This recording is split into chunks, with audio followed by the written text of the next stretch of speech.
আজি আপোনালোকৰ লগত মই অন্য এটা খবৰ শ্বেয়াৰ কৰিম বিশেষকৈ আজিৰ খবৰটো হৈছে টিউটৰ ছাৰ বাইদেউসকলৰ এটা গুৰুত্বপূৰ্ণ খবৰ আপোনালোকৰ লগত শ্বেয়াৰ কৰিব বুলি স্কিপ নকৰি সকলো ভিডিঅ'টো চাই থাকিব আৰু এতিয়ালৈকে যদি আমাৰ চেনেল ছাবস্ক্ৰাইব কৰি কাইণ্ডলি ছাবস্ক্ৰাইব কৰি দিব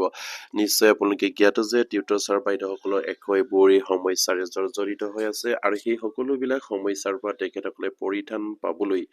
আপোনাৰ যোৱা 2021 চনৰ 5 ফেব্ৰুৱাৰী তাৰিখৰ নিযুক্তি পোৱাৰ পাছৰ পৰা আপোনাৰ 2025 চনৰ বা 2026 চনলৈকে তেখেতসকলে যি ধৰণে আন্দোলন প্ৰতিবাদ কাৰ্যসূচী ৰূপায়ণ কৰিছিলে আৰু সেইমতে যদি অসম চৰকাৰে গুৰুত্ব প্ৰদান কৰি দিলেহেঁতেন তেনেহ'লে নিশ্চয়কৈ আজি টিউটৰ ছাৰ বাইদেউসকলৰ সমস্যাখিনি সমাধান হৈ পৰিলেহেঁতেন কিন্তু অসম চৰকাৰে গুৰুত্ব প্ৰদান নকৰিলে আৰু সেই গুৰুত্ব প্ৰদান নকৰাৰ কাৰণটো কি সেয়া নিশ্চয়কৈ টিউটৰ ছাৰ বাইদেউসকলে বুজিব নোৱাৰিলে বা অসম চৰকাৰৰ পৰা গম নাপালে বাৰম্বাৰকৈ শিক্ষামন্ত্ৰীৰ লগত আলোচনাত মিলিত হ'ল আৰু শিক্ষামন্ত্ৰীয়ে বাৰম্বাৰকৈ প্ৰতিশ্ৰুতি প্ৰদান কৰিলে যে টিউটৰ ছাৰ বাইদেউসকলৰ সমস্যাখিনি সমাধান কৰা হ'ব তেখেতসকলৰ দৰমহা বৃদ্ধি কৰা হ'ব তেখেতসকলক সকলো সা সুবিধা প্ৰদান কৰা হ'ব এই ধৰণৰ তেখেতসকলক যি ধৰণে প্ৰতিশ্ৰুতি প্ৰদান কৰিছিলে কিন্তু তাৰ কোনো এটা প্ৰতিশ্ৰুতি অসমৰ মাননীয় শিক্ষামন্ত্ৰীগৰাকীয়ে প্ৰতিশ্ৰুতি পূৰণ কৰিব পৰা নগ'ল বা তেখেতসকলে পূৰণ কৰিব নোৱাৰিলে বা মুখ্যমন্ত্ৰীগৰাকীয়ে নিযুক্তিৰ সময়ত যি ধৰণে টিউটৰ ছাৰ বাইদেউসকলক প্ৰতিশ্ৰুতি প্ৰদান কৰিলে সেইমতে মুখ্যমন্ত্ৰীয়ে কৰিব নোৱাৰিলে আৰু নিশ্চয়কৈ আপোনালোকে জ্ঞাত টিউটৰ ছাৰ বাইদেউসকলক প্ৰভিন্সিয়েলাইজ কৰাৰ নামত 2014-18 চনত এখন প্ৰাদেশিকৰণ আইন বনাইছিলে সেই প্ৰাদেশিকৰণৰ আইনত স্পষ্টভাৱে উল্লেখ আছিলে যে যিসকল LPME টিউটৰ ছাৰ বাইদেউসকল আছে তেখেতসকলৰ ক্ষেত্ৰত DLED আৰু TET লাগিব আৰু যিসকল হাইস্কুল হাই ছেকেণ্ডাৰী লেভেলৰ আছে তেখেতসকলৰ কাৰণে BEd লাগিব আৰু গ্ৰেজুৱেশ্যনত 50% লাগিব আৰু সেইধৰণে তেখেতসকলৰ বিভিন্ন পইণ্ট তেখেতসকলে সেই আইনখনত তেখেতসকলে সৃষ্টি কৰি ৰাখিছে আৰু সেই আইনত যেতিয়ালৈকে সংশোধনী নহয় তেতিয়ালৈকে এই টিউটৰৰ সমস্যাটো সমাধান কৰিব পৰা নাযায় বা যি ধৰণে আইনে বিচাৰে সেইমতে যদি টিউটৰ ছাৰ বাইদেউসকলে সেইখিনি যদি গ্ৰহণ কৰে তেনেহ'লে নিশ্চয়কৈ তেখেতসকলক আপগ্ৰেড কৰা হ'ব আৰু সেইধৰণে বাৰম্বাৰকৈ শিক্ষামন্ত্ৰীগৰাকীয়ে কৈ আছিলে আৰু মুখ্যমন্ত্ৰীগৰাকীও কৈ আছে কিন্তু টিউটৰ ছাৰ বাইদেউসকলে সেই সকলোৰ পৰা পৰিত্ৰাণ পাবলৈ তেখেতসকলে আন্দোলন কৰিছিলে কিন্তু সেই আন্দোলনৰ ভাষা নিশ্চয়কৈ সেইখন চৰকাৰে বুজি নেপালে যিখন চৰকাৰ যোৱা 5 বছৰত শাসন কৰিছিলে আৰু সেইখন চৰকাৰে আকৌ নতুনকৈ গঠন হৈছে আৰু যে সেইখন চৰকাৰে আকৌ বুজি পাব সেয়া আমাৰ হয়তো টিউটৰ ছাৰ বাইদেউসকলে আশা কৰাই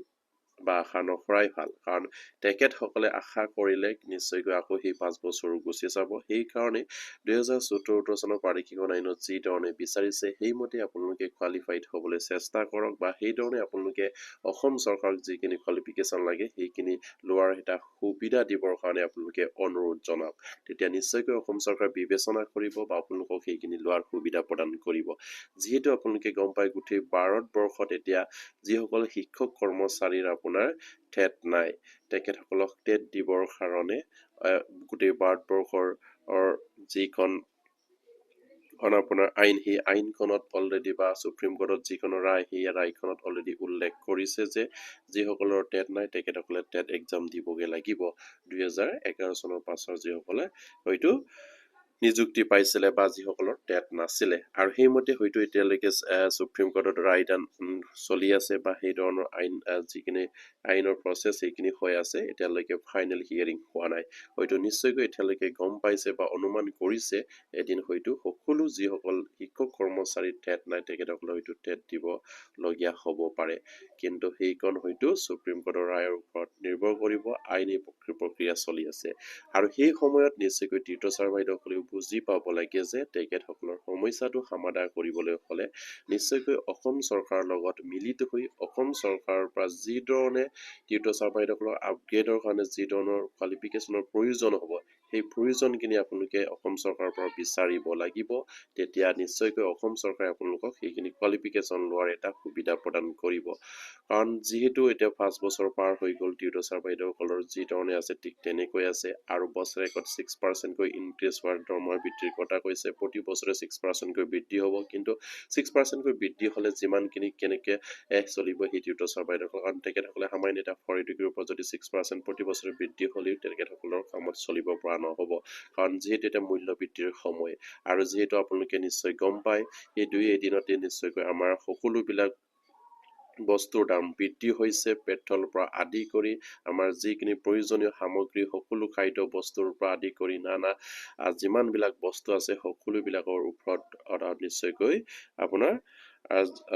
মূল্য বৃদ্ধিৰ প্ৰভাৱ পৰিছে আৰু সেই মূল্য বৃদ্ধিৰ পৰিত্ৰাণ পাবলৈ হ'লে নিশ্চয়কৈ সেই কৰ্মচাৰীসকলৰো দৰমহা বৃদ্ধি হ'ব লাগিব নিশ্চয়কৈ ৰেগুলাৰ কৰ্মচাৰীসকলৰ দৰমহা বৃদ্ধি হ'ব কিন্তু এই টিউটৰ চাৰ্ভাইটসকলৰ দৰমহা কেতিয়াও বৃদ্ধি নহয় তেখেতসকলৰ সামান্য 6% বৃদ্ধি হ'ব কিন্তু সেই 6% বৃদ্ধি হ'লে তেখেতসকলৰ পৰিয়াল চলাটো বাদি তেখেতসকলৰ নিজৰ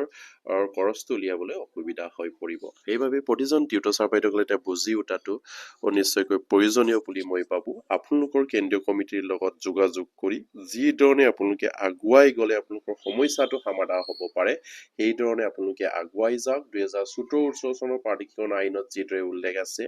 যিসকলৰ ডিএলএড আছে তেখেতসকলৰ বাবে বিশেষ পটাৰ এটা ব্যৱস্থা কৰি দিবৰ কাৰণে দাবী কৰিব লাগে যিসকলৰ ডিএলএড নাই তেখেতসকলক ডিএলএড কৰাৰ এটা সুবিধা প্ৰদান কৰিবলৈ ডেপুটেশ্যনত ডিএলএড কৰাৰ সুবিধা প্ৰদান কৰিবলৈ দাবী উত্থাপন কৰিব লাগে এলপিএমৰ ক্ষেত্ৰত আৰু হাই স্কুলৰ ক্ষেত্ৰত যিসকলৰ গ্ৰেজুৱেশ্যনত 50% নাই সেই গ্ৰেজুৱেশ্যনত কিদৰে 50% ল'ব পৰা যায় এই কণ্ডিশ্যনটো অসম চৰকাৰৰ লগত আলোচনা কৰি তেখেতসকলক লোৱাৰ এটা ব্যৱস্থা কৰি এই তেখেতসকলক বিএড কৰাৰ সুবিধা দিব লাগে অলৰেডি হয়তো হাই স্কুল আৰু হাই ছেকেণ্ডাৰী যিসকল শিক্ষক কৰ্মচাৰী আছে টিউটৰ কৰ্মচাৰী আছে তেখেতসকলৰ যিসকলৰ 50% আছে তেখেতসকলক ডেপুটেশ্যনত হয়তো বিএড কৰাৰ সুবিধা প্ৰদান কৰিছে আৰু বহুত টিউটৰ কৰ্মচাৰীয়ে কৰি আছে আৰু তেখেতসকলে নিশ্চয়কৈ এদিন টিউটৰ পৰা টিচাৰ আপগ্ৰেড হ'ব কিন্তু এলপিএমৰ ক্ষেত্ৰতে নিশ্চয়কৈ ৰহস্য হৈ পৰিছে কাৰণ সেইসকল টিউটৰ চাৰ্ভাইটসকলক উদ্ধাৰৰ হকে অসম চৰকাৰে বৰ্তমানলৈকে কোনো এটা সিদ্ধান্ত গ্ৰহণ কৰা নাই যিহেতু এই সকল শিক্ষক কৰ্মচাৰীৰ বাবে আপোনাৰ ডেপুটেশ্যনত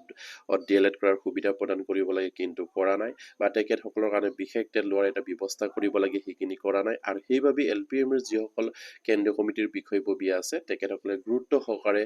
বিষয়বস্তুবিলাক চিন্তা চৰ্চা কৰি আইনত উল্লেখ কৰা মতেই আপোনালোকে অসম চৰকাৰৰ পৰা দাবী উত্থাপন কৰক যিহেতু অসম চৰকাৰে সেই 2026 আৰু 27ৰ ভিতৰত 4বাৰকৈ বিশেষ টেট পতাৰ এটা ব্যৱস্থা কৰি দিবৰ কাৰণে আপোনালোকে উত্থাপন কৰক বছৰেকত 2বাৰকৈ বিশেষ টেট পাতি এইসকল টিউটৰ চাৰ্ভাইটসকলক উদ্ধাৰ কৰক আৰু যিসকলৰ আপোনাৰ ডিএলএড নাই তেখেতসকলক ডিএলএড কৰা এটা সুবিধা প্ৰদান কৰক ডেপুটেশ্যনত আৰু তাৰ মাজতে টিউটৰ চাৰ্ভাইটসকলক চলিব পৰাকৈ দৰমহাটো বৃদ্ধি কৰিব লাগে সেই দুটা পইণ্ট লৈ নিশ্চয়কৈ আপোনালোকে অসম চৰকাৰৰ লগত আলোচনাত বহিব পাৰে বা অসম চৰকাৰৰ লগত দাবী উত্থাপন কৰিব পাৰে কাৰণ আপোনালোকে উদ্ধাৰ হ'বৰ কাৰণে আপোনালোকে এইখিনি বিচাৰিছে আপোনালোকক কোনো এটা বস্তু ৰেহাই দিবৰ কাৰণে আপোনালোকে বিচৰা নাই হয়তো আপোনালোকে আগৰ 5 বছৰত টেট ৰেহাই দিবৰ কাৰণে ডিএলএড ৰেহাই দিবৰ কাৰণে দাবী উত্থাপন কৰি থাকোঁতে অসম চৰকাৰে হয়তো গুৰুত্ব প্ৰদান নকৰিলে আৰু সেইবাবে আপোনালোকক উদ্ধাৰ কৰিবৰ কাৰণে বিশেষ টেট পাতিবৰ কাৰণেহে আপোনালোকে দাবী উত্থাপন কৰিব লাগে আৰু সেই দাবী উত্থাপন যদি কৰে নিশ্চয়কৈ অসম চৰকাৰে গুৰুত্ব প্ৰদান কৰিব কাৰণ আপোনালোকে টিউটৰ পৰা টিচাৰ উদ্ধাৰ হ'বৰ কাৰণে আইনত যিটো উল্লেখ আছে সেইখিনি লোৱাৰ এটা ব্যৱস্থা কৰিবৰ কাৰণে আপোনালোকে অসম চৰকাৰক দাবী উত্থাপন কৰিছে আপোনালোকেতো ৰেহাই দিবৰ বাবেতো উত্থাপন কৰা নাই আৰু সেইবাবে অসম চৰকাৰে গুৰুত্ব প্ৰদান কৰিবই লাগিব যিহেতু আপোনালোকৰ সেইখিনি ন্যায্য দাবী কাৰণ আপোনালোকৰ আইনত যদি উল্লেখ আছে তেনেহ'লে অসম চৰকাৰে সেইখিনি কোৱালিফিকেশ্যন লোৱাত নিশ্চয়কৈ আপোনালোকক সহযোগ কৰিব লাগিব বা সুবিধা প্ৰদান কৰিব লাগিব কাৰণ যিখন চৰকাৰে বা যিখন আপোনাৰ ডিপাৰ্টমেণ্টে আপোনালোকক নিযুক্তি প্ৰদান কৰিছে তাৰ সম্পূৰ্ণ দায়িত্ব সেই ডিপাৰ্টমেণ্টৰ হৈ পৰে আৰু সেই ডিপাৰ্টমেণ্টে আপোনালোকৰ তেখেতসকলৰ কৰ্মচাৰীক উদ্ধাৰ হকে যি ধৰণে আইন বান্ধি দিছে সেই আইন মতে যদি তেখেতসকলৰ কোৱালিফিকেশ্যন নাই তেনেহ'লে সেইখিনি কোৱালিফিকেশ্যন লোৱাৰ ব্যৱস্থাও তেখেতসকলে কৰি দিব লাগিব আৰু কৰি দিয়াটো তেখেতসকলৰ দায়িত্ব আৰু সেইবাবে প্ৰতিজন টিউটৰ চাৰ্ভাইটসকলে সেইখিনি বুজি আপোনালোকৰ কেন্দ্ৰীয় কমিটিৰ লগত আলোচনা কৰি আপোনালোকে অসম চৰকাৰৰ লগত আৰু শিক্ষা বিভাগৰ লগত আপোনালোকৰ সমস্যাখিনি উত্থাপন কৰক আৰু যদিহে বিশেষ টেট আপোনালোকৰ কাৰণে প্ৰয়োজন তেনেহ'লে বিশেষ টেট পতাৰ ব্যৱস্থা কৰি আপোনালোকক টিউটৰ পৰা টিচাৰ আপগ্ৰেড অনুৰোধ কৰিব লাগে আৰু প্ৰতিজন টিউটৰ চাৰ্ভাইটসকলে সেইখিনি বুজি উঠাটো নিশ্চয়কৈ প্ৰয়োজন বুলি মই ভাবোঁ যিহেতু আপোনালোকৰ সময় কম আপোনালোকক টিউটৰ পৰা টিচাৰ আপগ্ৰেড কৰিবৰ কাৰণে অসম চৰকাৰে আকৌ 2 বছৰলৈ সময় বৃদ্ধি কৰিছে 26ৰ পৰা 27লৈকে আৰু সেই 2 বছৰ সময়খিনি নিশ্চয়কৈ আপোনালোকৰ মূল্যৱান সময় আৰু সেই সময়খিনি নিশ্চয়কৈ আপোনালোকৰ অথলে নাযায় এয়া চেষ্টা কৰি আপোনালোকে কিদৰে কেনেকৈ কেন্দ্ৰীয় কমিটিয়ে মুখ্যমন্ত্ৰী আৰু নতুনকৈ যিজন শিক্ষামন্ত্ৰী হ'ব তেখেতৰ লগত আলোচনা মিলিত হৈ বা শিক্ষা বিভাগৰ লগত মিলিত হৈ কিদৰে আপোনালোকৰ বিশেষ টেট পতাৰ এটা ব্যৱস্থা কৰি দিব পাৰে সেইখিনি আপোনালোকে আলোচনা কৰক আৰু যিসকলৰ DLED নাই DLED কৰাৰ এটা সুবিধা প্ৰদান কৰিবৰ কাৰণে দাবী উত্থাপন কৰক আৰু যিহেতু সেইখিনি কৰাৰ সময়ত যিখিনি প্ৰচেছ চলি থাকিব সেই প্ৰচেছ চলি থাকোঁতে আপোনালোকৰ যিখিনি দৰমহা সেই দৰমহাখিনি যিহেতু সামান্য এটা আপোনালোকে পায় সেই দৰমহাটো নিশ্চয়কৈ বৃদ্ধি কৰি দিবৰ কাৰণে তাৰ মাজতে আপোনালোকে অনুৰোধ জনাব লাগিব যেতিয়ালৈকে আপোনালোকক বিশেষ টেট পাতি আপগ্ৰেড নকৰে তেতিয়ালৈকে সেইসকল টিউটৰ কৰ্মচাৰীৰ দৰমহাটো বৃদ্ধি কৰা এটা সুবিধা প্ৰদান কৰিবৰ কাৰণে আপোনালোকে দুটাকৈ দাবী উত্থাপন কৰি অসম চৰকাৰৰ লগত আলোচনাত মিলিত হওক তেনেহলে নিশ্চয়কৈ অসম চৰকাৰে আপোনালোকক গুৰুত্ব প্ৰদান কৰিব আৰু সেয়েহে নিশ্চয়কৈ বৰ্তমান সময়ত আপোনালোকৰ সেইখিনি কৰণীয় কাম আৰু এইখিনি নিশ্চয়কৈ আপোনালোকে দেৰি কৰিব নালাগে যিহেতু অলৰেডি চৰকাৰৰ পৰম হৈছে আৰু চৰকাৰত নিশ্চয়কৈ আপোনাৰ কোনটো বিষয়ত কোনটো মন্ত্ৰী থাকিব সেইখিনি এতিয়ালৈকে হয়তো নিৰ্বাচন হোৱা নাই আৰু নিশ্চয়কৈ অতি সোনকালে হ'ব আৰু এই সময়খিনিত আপোনালোকে সঠিকভাৱে এটা আলোচনাত মিলিত হৈ যিদৰে আপোনালোকে আগুৱাই গ'লে আপোনালোকৰ সমস্যাটো সমাধান হ'ব পাৰে সেয়ে আপোনালোকে সকলো কেন্দ্ৰীয় কমিটিৰ লগত যোগাযোগ কৰি আলোচনাত মিলিত হৈ একেলগে আগুৱাই যাওক আৰু বিশেষ টেটৰ বাবে ব্যৱস্থা কৰি দিবৰ কাৰণে উত্থাপন কৰক আৰু DLED যিসকলৰ না DLED ডেপুটেশ্যনত কৰা এটা সুবিধা প্ৰদান কৰক আৰু যেতিয়ালৈকে এইবিলাক কমপ্লিট নহয় তেতিয়ালৈকে আমাৰ টিউটৰ কৰ্মচাৰীসকলৰ দৰমহাটো বৃদ্ধি কৰিবৰ কাৰণে দাবী উত্থাপন কৰিব লাগে সেয়েহে প্ৰতিজন টিউটৰ ছাৰ বাইদেউসকলৰ মোৰ অনুৰোধ থাকিল আৰু প্ৰতিজন টিউটৰ ছাৰ বাইদেউ যাতে নেকি এইখিনি খবৰ পাই আপোনালোকে শ্বেয়াৰ কৰি দিব আৰু এতিয়ালৈকে যদি আমাৰ চেনেলটো ছাবস্ক্ৰাইব কৰে তেতিয়াহ'লে ছাবস্ক্ৰাইব কৰি দিব বুলি আশা ৰাখিলোঁ নমস্কাৰ জয় আইকম